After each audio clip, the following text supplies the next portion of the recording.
오늘 주신 하나님의 말씀은 창세기 27장 22절에서 29절입니다. 야곱이 그 아버지 이삭에게 가까이 가니 이삭이 만지며 이르되 음성은 야곱의 음성이나 손은 에서의 손이로다 하며 그의 손이 형 에서의 손과 같이 털이 있으므로 분별하지 못하고 축복하였더라. 이삭이 이르되 네가 참 내 아들 에서냐? 그가 대답하되 그러하니이다. 이삭이 그에게 이르되 내게로 가져오라. 내 아들이 사냥한 고기를 먹고 내 마음껏 내게 축복하리라. 야곱이 그에게로 가져가매 그가 먹고 또 포도주를 가져가매 그가 마시고 그의 아버지 이삭이 그에게 이르되 내 아들아 가까이 와서 내게 입 맞추라. 그가 가까이 가서 그에게 입 맞추니 아버지가 그의 옷의 향취를 맡고 그에게 축복하여 이르되 내 아들의 향취는 여호와께서 복주신 밭의 향취로다. 하나님은 하늘의 이슬과 땅의 기름짐이며 풍성한 곡식과 포도주를 내게 주시기를 원하노라. 만민이 너를 섬기고 열국이 내게 굴복하리니 내가 형제들의 주가 되고 내 어머니의 아들들이 내게 굴복하며 너를 저주하는 자는 저주를 받고 너를 축복하는 자는 복을 받기를 원하노라. 아멘. K씨는 20대에 큰 자본도 없이 사업을 시작했습니다. 지금은 몇 개의 사업체를 거느릴 정도로 성공한 40대의 젊은 사업가가 되었습니다. 그런데 어느 날 차를 타고 가다가 갑자기 심한 불안감을 느끼게 됩니다. 죽을 것 같은 공포심을 느껴서 급히 병원을 찾았습니다. 공황장애라고 합니다. 최근에 사업을 확장하면서 자금 압박을 받고는 있지만 회사가 기울 정도는 아니었고 확장하지 않아도 아무런 문제가 없을 정도였으며 그 외 걱정되는 일은 별로 없었습니다. 대인관계도 지금까지 어려움 없이 성공적으로 잘 이끌어 왔습니다. 이런 그에게 공황장애가 찾아온 것은 정말 뜻밖이었습니다. 그러나 이유가 있었습니다. K씨는 3형제 중 둘째였습니다. 2대 독자였던 아버지는 장남에 대해서 편애가 심했습니다. 막내는 막내라고 귀염을 받았지만 K씨만은 아버지가 무척 어려웠습니다. 형은 조금만 잘해도 칭찬을 해주었지만 자기는 형보다 공부를 더 잘해도 인정해준 적이 없었습니다. 그래서 K씨는 늘 형보다 뭐든지 잘하려고 열심히 했습니다. 그리고 무슨 일이든지 완벽하게 끝내야 직성이 풀렸습니다. 그러던 그가 한 번은 형과 싸웠는데 형에게 대든다고 아버지로부터 아주 크게 야단맞았습니다. 그 후로부터 아버지가 더욱 어려워졌고 말도 제대로 못하고 아예 피해 다녔습니다. 현재 K씨는 실업가로 성공했습니다. 형보다 훨씬 더 잘 살고 있습니다. 그러나 K씨 마음 깊은 곳에는 늘 열등감이 있습니다. 그 때문에 약점을 감추기 위해서 그는 항상 완벽하려고 노력했고 조금의 허점도 보이지 않으려고 애를 썼습니다. 누구에게도 지지 않으려고 하고 다른 사람들의 인정을 받기 위해서 늘 경쟁적으로 인생을 살았습니다. 그러나 모든 일을 완벽하게 잘 해내면서도 그 결과에 대한 두려움이 항상 따랐습니다. 실패한 적이 없었음에도 불구하고 항상 실패에 대한 두려움이 있었습니다. 그것은 자기가 아무리 잘해도 아버지에게 인정받은 적이 없고 때로는 오히려 야단을 맞았다고 생각하기 때문입니다. 아무리 잘해도 또 아버지에게 배척을 당하지 않을까, 혹시라도 실패하지 않을까 하는 두려움이 늘 있었던 것입니다. 이 두려움을 감추려고 지나치게 일을 추진할 때도 있었습니다. 그러나 그러면 그럴수록 열등감과 두려움은 더욱 커졌습니다. 감추고 위장하는 것은 언젠가는 한계에 이르게 됩니다. 사람이란 한계를 가진 존재이기 때문입니다. 결국 그것이 공황장애로 터져나온 것입니다. 야곱의 아버지 이삭이 죽기 전에 맏아들을 축복하겠다고 생각하고 맏아들을 불러 축복받을 준비를 하라고 했습니다. 에서는 맏아들의 축복을 받기 위해서 음식을 준비하려고 사냥하러 나갔습니다. 이삭이 에서에게 그 말하는 것을 이삭의 아내 리브가가 들었습니다. 리브가는 큰아들 에서보다 작은 아들 야곱을 더 사랑했습니다. 리브가는 남편의 축복을 작은 아들에게 주어야겠다는 생각을 합니다. 야곱을 에서로 변장시켜 아버지에게 들여보냈습니다. 앞을 보지 못했던 아버지 이삭은 작은 아들 야곱을 에서로 착각하고 에서에게 줄 축복을 모두 작은 아들 야곱에게 주고 말았습니다. 그 뒤에 에서가 들어왔습니다. 사냥해서 준비한 음식을 가지고 아버지에게 축복해 달라고 하자 이삭이 깜짝 놀랍니다. 그러나 때는 이미 늦었습니다. 이삭은 모든 축복을 야곱에게 다 주었기 때문에 에서에게 줄 것이 없다고 말합니다. 에서가 자기에게도 축복해 달라고 애원했습니다. 뭐든 남은 것 조금이라도 축복해 달라고 매달리는데 애처로울 정도였습니다. 그러나 아버지 이삭은 에서에게 그것은 불가능하다. 내가 한 모든 축복을 야곱이 그대로 다 받을 것이다 라고 말했습니다. 에서는 자기에게 돌아올 축복을 다 도둑질 당했습니다. 거기다가 자기가 받을 복을 빼앗긴 것에 끝나지 않고 동생의 종이 될 것이라는 예언까지 듣게 됩니다. 내가 그를 너의 주로 세우고 그의 모든 형제를 내가 그에게 종으로 주었으며. 그 말을 들은 에서는 소리 높여 통곡합니다. 마음속에 원한이 쌓이고 무서운 결심을 합니다. 아버지가 돌아가시면 야곱을 죽여버리겠다. 이 일들을 보면서 에서에게 안타까운 마음이 듭니다. 복을 빼앗긴 그것으로 끝나지 않고 거기다 자기가 동생 야곱의 종이 된다고 하니 이것은 정말로 견디기 어려웠을 것입니다. 거기다 더욱 에서의 가슴을 아프게 한 것이 있습니다. 바로 어머니였습니다. 자기가 받을 복을 도둑질 당한 모든 일이 어머니로부터 나왔다는 사실입니다. 이것은 에서로서는 참으로 견디기 힘든 일이었습니다. 에서는 자기는 어머니로부터는 사랑받지 못한다고 생각해 왔지만 아버지 사랑만큼은 받고 있다고 생각했는데 과정이 어찌 되었든 결과적으로 이번 일로 아버지마저도 자기를 버렸다고 생각하게 됩니다. 37절 기록입니다. 내 아들아, 내가 내게 무엇을 할 수 있으랴. 아버지 이 말은 지금까지 아버지가 자기를 사랑한다고 말은 했지만 이유야 어떠하든 결과적으로 말만 한 것밖에 되지 않습니다. 에서는 어머니뿐만 아니라 아버지에게도 버림받았다고 생각하게 됩니다. 사람에게 있어서 버림받은 마음보다 더 큰 아픔은 없습니다. 버림받은 마음의 아픔은 상처받을 때 한순간으로 끝나지 않고 가슴속에 박힙니다.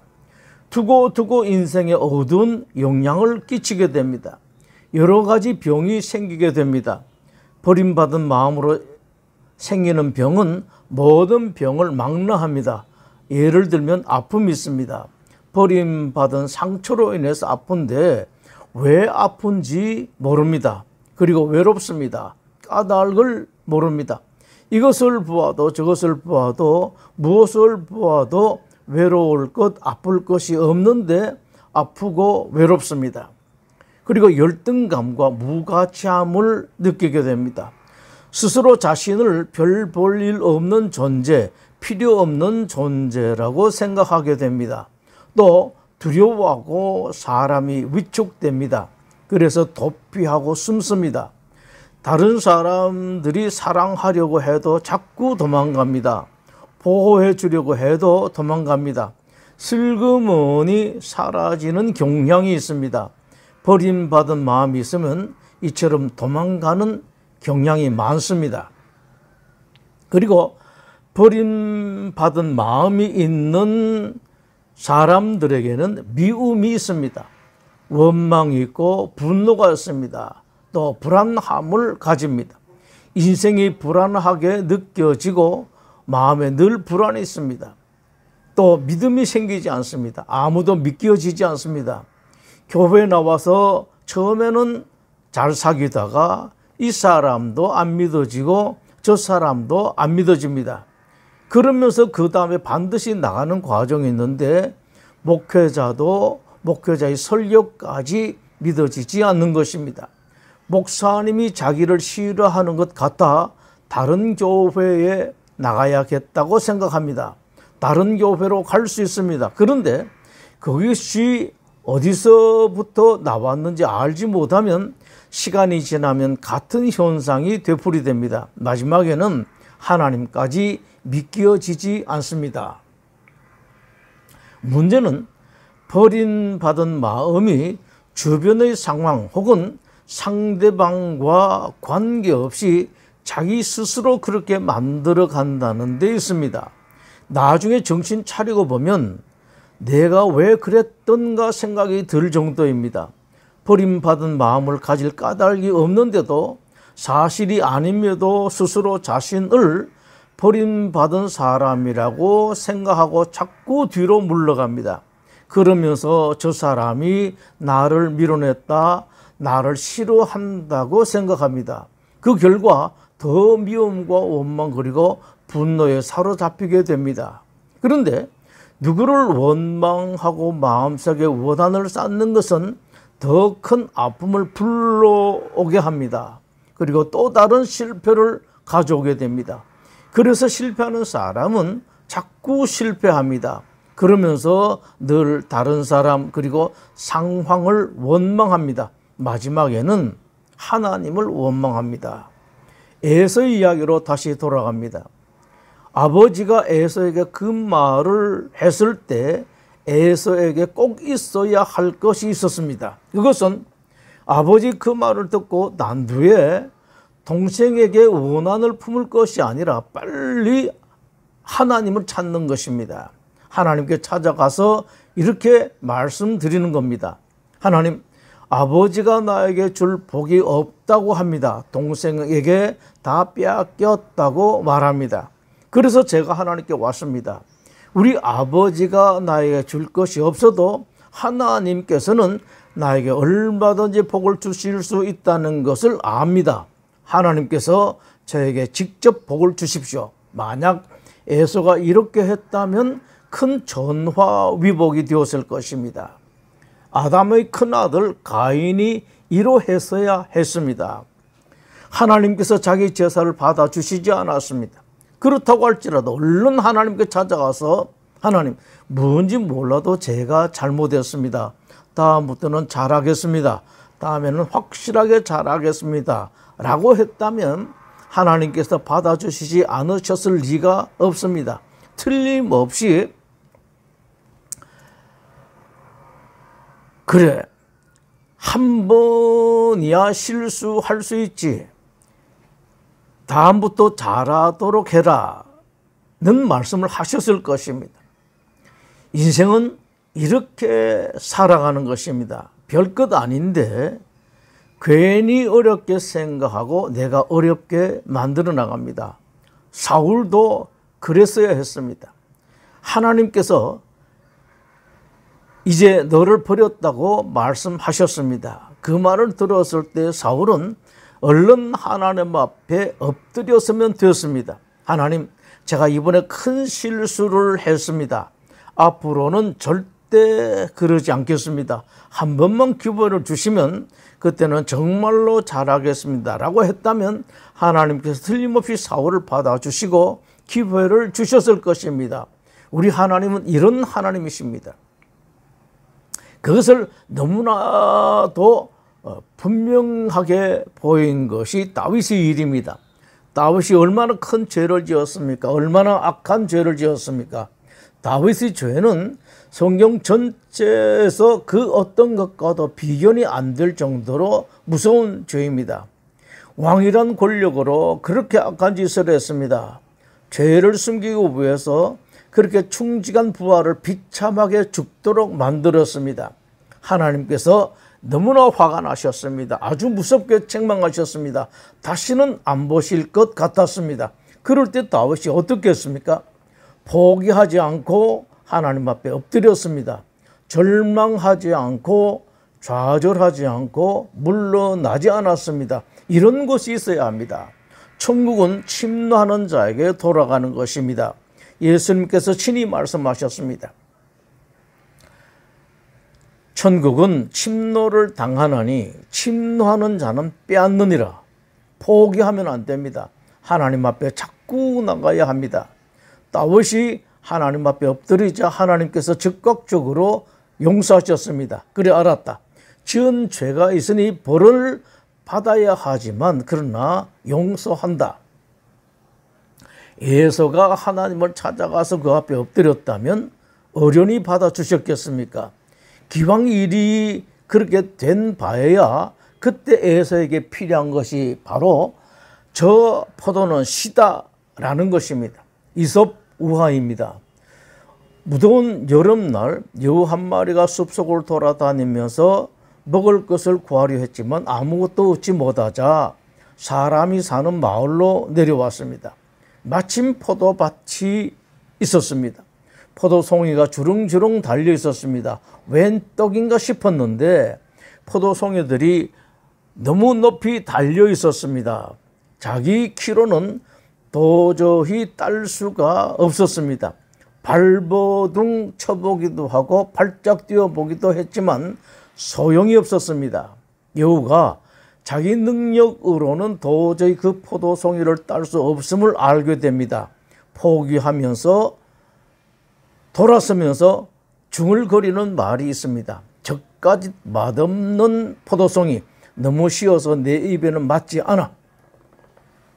이런 사람이 진짜 현명한 사람입니다.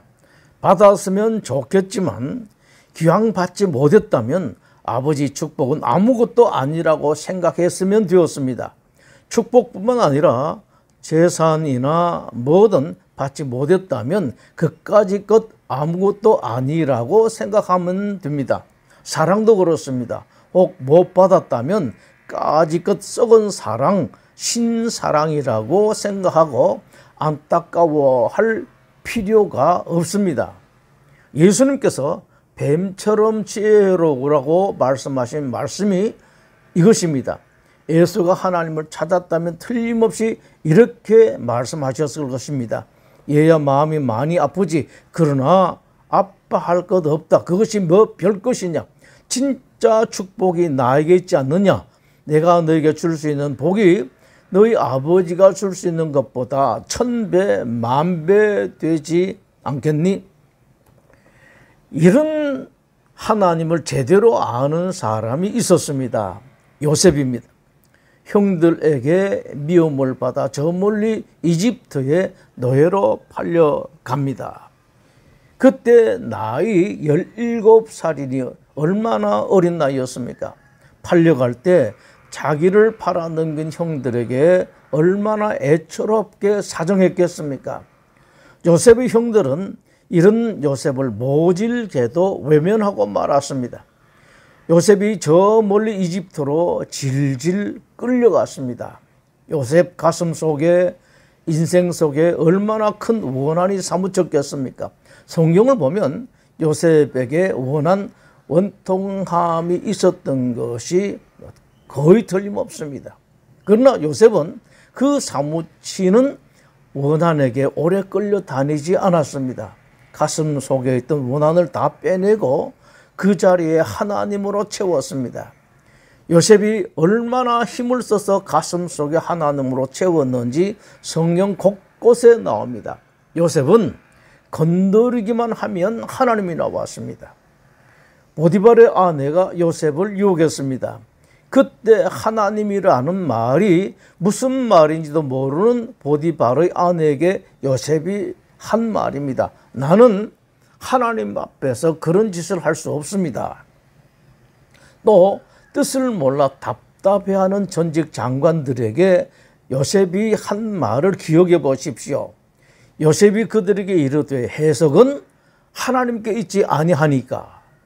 하나님을 전혀 알지 못하는 사람들에게도 요셉은 말만 하면 하나님이 튀어나왔습니다. 나중에 이집트 왕 바로에게 불려갑니다.